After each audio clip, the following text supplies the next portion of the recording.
dan Kajari Sleman dan Bapak pengacara dari keluarga Pak Oli ya.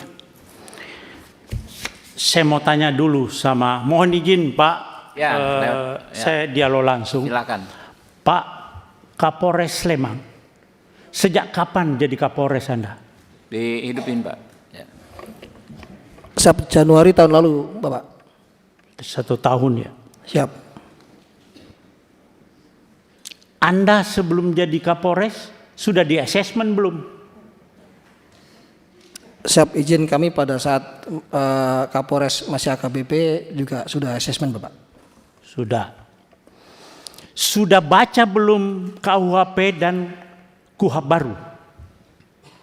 Siap, sudah baca Bapak. KUHP undang nomor berapa?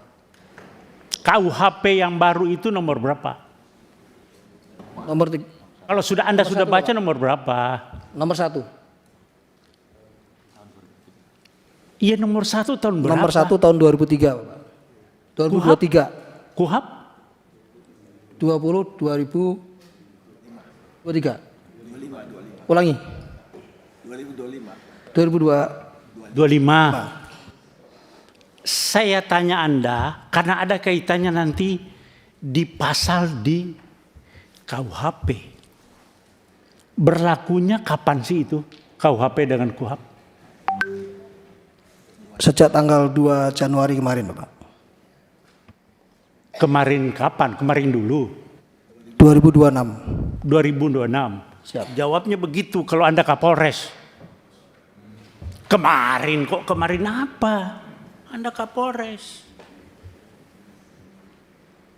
Harus melihat sesuatu gitu loh. Nah, sudah disampaikan oleh Pak Riwanto tadi bahwa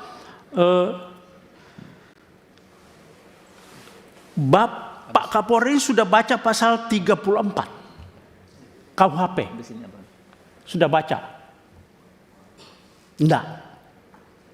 Ada di situ itu permasalahannya Pak. Belum baca. Pasal 34 KUHP yang undang-undang nomor 20 tahun 2000 nomor 1 tahun 2023. Pasal 34 bawa enggak? Siap, terkait restoratif justice Bapak. Bukan, pasal 34 KUHP. Anda itu datang ke sini tentang masalah pasal-pasal, tapi Anda tidak bawa KUHP. Kalau enggak saya pinjamkan, saya bawa nih. Bawa Pak. Pasal 34. Saya yang baca.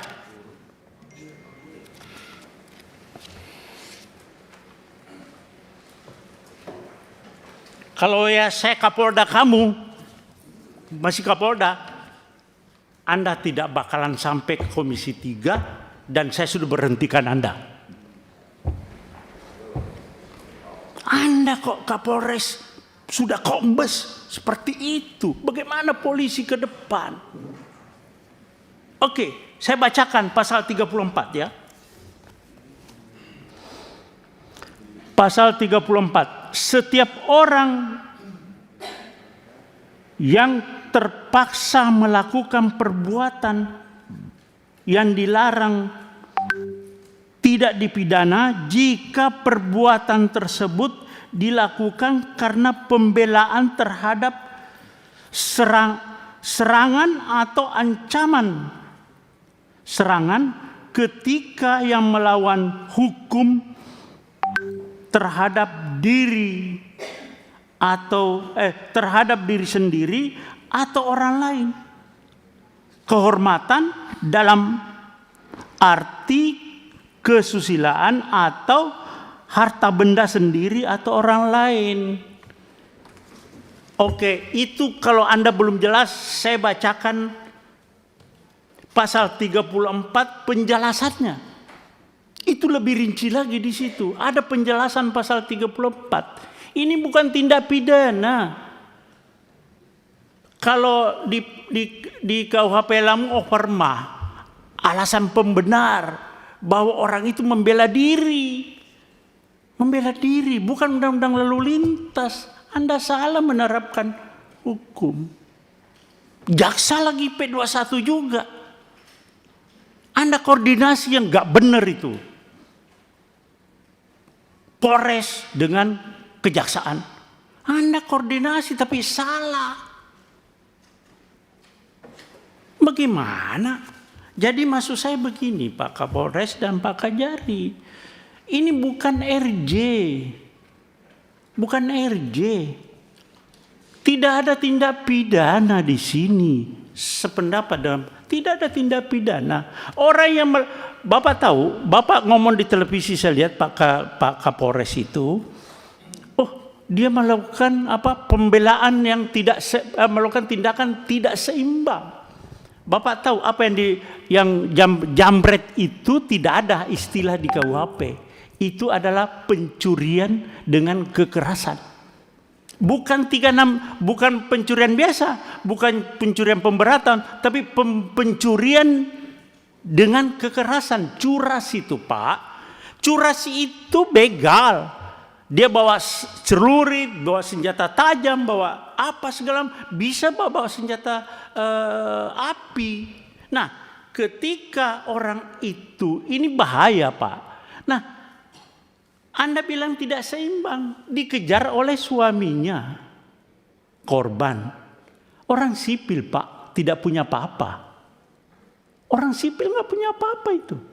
Nggak punya, tidak dipersenjatai. Jadi itu bukan tidak seimbang. Memang justru yang tidak seimbangnya itu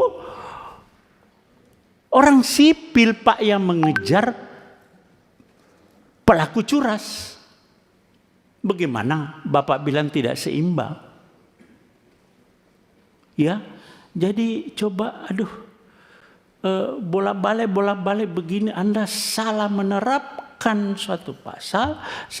Jadi tindak pidananya adalah curas. Ya, pencurian dengan kekerasan, tersangkanya meninggal dunia, ya selesai SP3. Itu loh Pak Kajari juga. Nah kalau Bapak pakai RJ lagi Pak Kajari, tuntutannya apa sih? Mereka kan pasti ada tuntutan Pak kepada korban ini. Di media sosial juga Pak Kapolres banyak itu di media sosial. Seandainya yang mengejar itu polisi, terus yang meninggal, apakah polisi dipidanakan juga?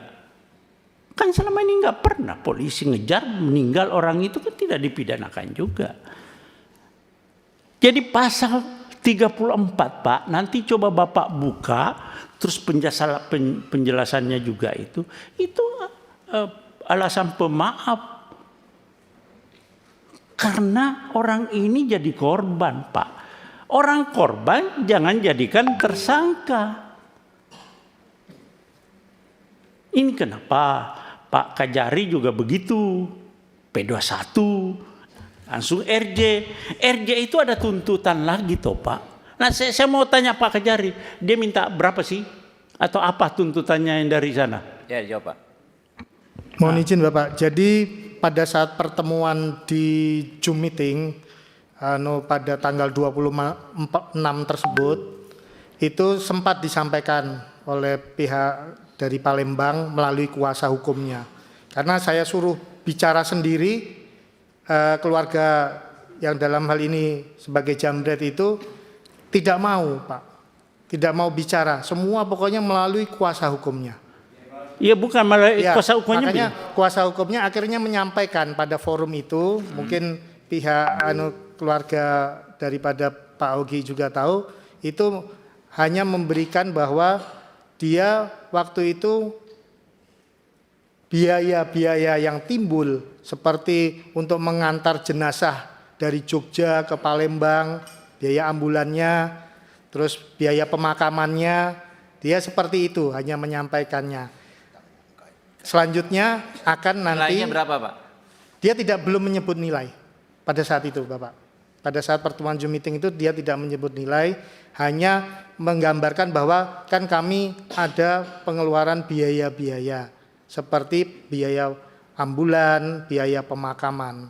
Nah, selanjutnya pada pertemuan lanjutan pada tanggal 27 kemarin Itu akhirnya antara kuasa hukum sepakat mau bertemu 4 mata besok sore di kantor Kejaksaan Negeri Oke, Sleman. cukup lanjutkan Pak. Cukup, ya belum, masih ada. Jadi Pak Kajari dengan Pak Kapolres coba ini ya, Pak Kajari, Pak Kapolres sih sudah Sespimti atau Lemhanas? Belum? Saya belum Bapak. Sudah Sespimti? Belum Bapak. Hah? Belum.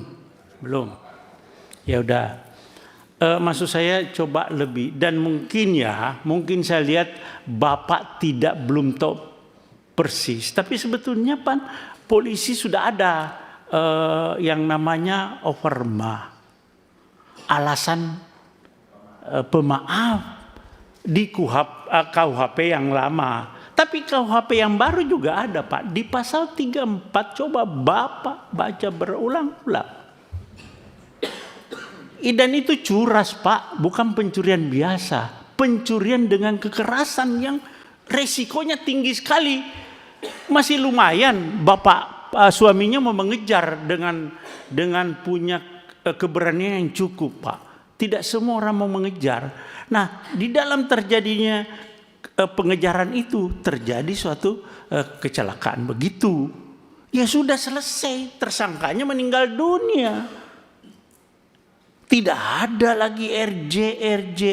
Nah kalau Bapak RJ, tuntutannya itu nanti karena dia merasa pede. Persyaratan RJ Pak harus ada kesepakatan kedua belah pihak. Ini persis sama dengan yang di Jambi, Muaro Jambi. Jadi pede itu yang pelapor itu, jadi merasa percaya diri, jadi bisa membuat angka yang cukup tinggi nanti Pak. Terjadi lagi pemerasan di situ. Nah, saya minta Bapak lebih bijaklah terhadap ini. Berdua Pak. Bapak sebagai aparat penegak hukum, Bapak tahu ada alarm. Bapak bukan dengan gagah berani menyampaikan unsur-unsur pidana ini. Tidak. Coba lihat di media sosial bagaimana tanggapan masyarakat. Itu sinyal bahwa Bapak salah di dalam menerapkan pasal di situ. Iya Pak ya, Pak Kapolres. Coba lebih bijak. Ya.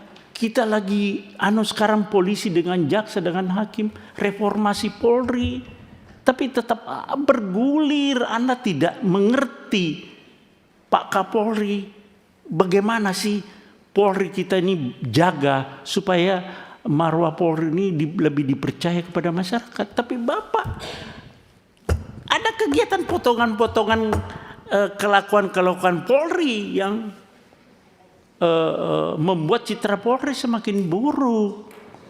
Kita berusaha Pak. Kita di sini semua sepakat Polri itu di bawah presiden. Ini semua perdebatan. Tapi Bapak jangan mencederai ini. Ya saya kira itu Bapak coba. Kalau saran saya ini SP3 Pak. Terima kasih. Assalamualaikum warahmatullahi wabarakatuh. Siap, yang berikut Pak Jamil.